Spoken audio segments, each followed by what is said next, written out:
Olá pessoal, sejam bem-vindos a mais uma videoaula. Dessa feita eu vou falar sobre sinais e sistemas, eu vou continuar o assunto, né? Eu já fiz umas aulas aí sobre teoria, eu vou apresentar alguns problemas e exercícios para fixação da teoria. Eu estou pegando os problemas do livro do autor Lati, tá? B.P. Lati. É a segunda edição, é a página 214, o nome do livro é Sinais e Sistemas Lineares. Então tem aqui essa equação que descreve um sistema, uma equação diferencial, e é pedido o seguinte, tá? É pedido no item A o polinômio característico, equação característica, as raízes características e modos característicos desse sistema. Na letra B ele está pedindo y0 de t, onde y0 de t é a componente de entrada nula de y de t para t maior ou igual a zero. Aí ele dá as condições iniciais, y de 0... E 0 menos é 2, y, a derivada, né? Tem um pontinho aqui em cima, a derivada do tempo 0, 0 menos é igual a menos 1, tá? Então vamos começar a resolução. Tente resolver aí e veja se você realmente acertou, ok? Primeiro nós temos que nos lembrar do seguinte, né? Essa equação aqui é uma equação diferencial, não é um polinômio, tá?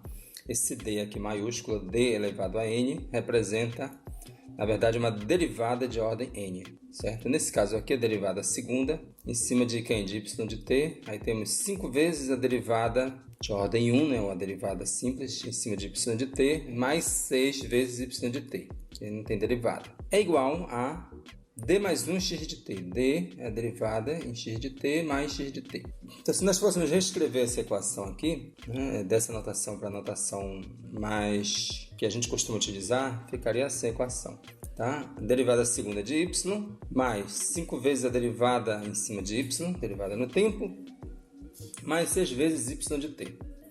É igual, aqui d, né, vezes x de t, derivada em x de t, mais x de t. Então y0 de t seria o quê? O y de t é a resposta do sistema. Então, y0 de t é aquela componente da resposta que é a entrada nula, quando a entrada nula, ou seja, x de t é igual a zero. Então, vai ter aquela equação aqui, essa equação diferencial igual a zero. E aqui, x será zero, ok? Qual seria o polinômio característico dessa equação? O polinômio característico é você transformar, lembrar que as derivadas podem ser substituídas por uma incógnita que a gente está chamando de lambda, tá? Alguns livros gostam de usar outras representações, pode ser S, pode ser, enfim, o que for. Então aqui lambda ao quadrado mais 5 lambda mais 6. Esse é o polinômio característico. A equação característica é quando você iguala isso a zero. Então você igualou a zero, ficou o que é a equação característica. Lambda ao quadrado mais 5 lambda mais 6 igual a zero. O ITA também pede as raízes da equação característica. Então você vai precisar descobrir quais os valores de lambda tornarão essa equação verdadeira, ou seja, igual a zero. As raízes são os valores de lambda, cujo resultado, quando substituído aqui, vai dar zero. Como esse polinômio ele é de segunda ordem, ou melhor, a equação diferencial é de segunda ordem, mas o polinômio ele é de ordem 2, né? É de grau 2, melhor dizendo. Polinômio de segundo grau. Nós já sabemos que vamos ter duas raízes. Essas raízes elas podem ser repetidas, lambda 1 igual a lambda 2, elas podem ser diferentes, lambda 1 é diferente de lambda 2, ou elas podem ser diferentes, mas complexos conjugados. Vamos ver aqui o caso.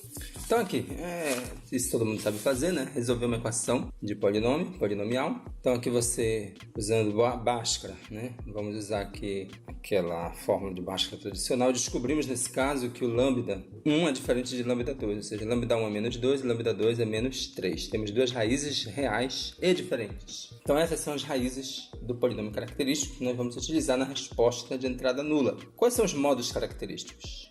Os modos característicos são as exponenciais. Então, as exponenciais, no caso, é lambda 1t e é lambda 2t. Lambda 1 é menos 2. Então, é menos 2t e é menos 3t. São os modos característicos. Okay? Agora, vamos descobrir o valor de y0 de t, ou seja, a componente de entrada nula. Quando x de t é zero, qual é o valor da resposta? A componente da resposta quando a entrada é nula.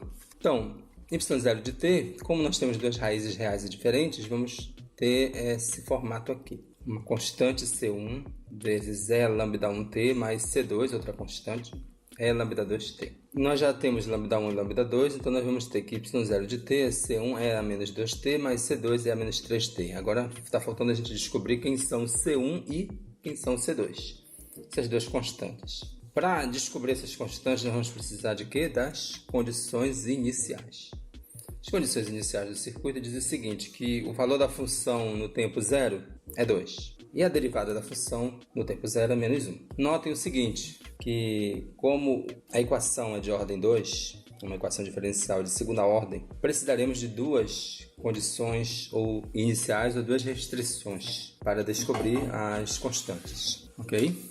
Então, vamos pegar a equação e colocar no tempo zero, sabendo que a equação, ou melhor, a função no tempo zero vai dar 2. Então, C1, né, aqui no lugar do t você coloca o zero, né, bem aqui, ó, onde tem t você põe zero. Então, vai ficar C1 é a menos 0, mais C2 é a menos 0, vai dar C1 mais C2 igual a 2, usando as condições iniciais.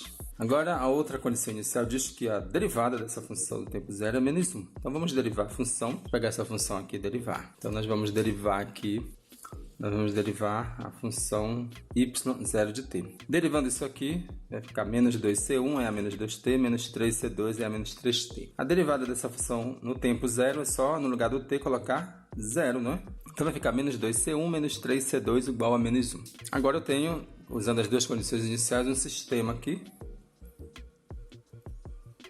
C1 mais C2 é igual a 2 e menos 2C1 menos 3C2 é igual a menos 1. Usando o método da adição, então aqui, por exemplo, essa equação de cima eu vou multiplicar por 2, todo mundo. Então, vou multiplicar por 2 para ficar nesse formato aqui, ó. 2 vezes C1 mais 2 vezes C2 é igual a 4. De baixo eu mantenho, aí eu posso cortar esse 2, ficam simétricos, né? 2C1 menos 2C1. Então, nesse caso, eu vou ter menos C2 igual a 3. C2 é igual a menos 3, descobrir uma das constantes. Usando a outra equação, C1 mais C2 igual a 2, basta substituir no lugar de C2 o menos 3 e eu vou ter que C1 é igual a 5. Então, C1 é 5 e C2 é menos 3. Com isso, obtenho a equação diferencial aqui. Melhor, eu obtenho a resposta de entrada nula por substituição aqui. C1 é lambda 1t mais C2 é lambda 2t igual a 5. É menos 2t menos 3 é menos 3t. Então, essa aqui é a componente de entrada nula da resposta.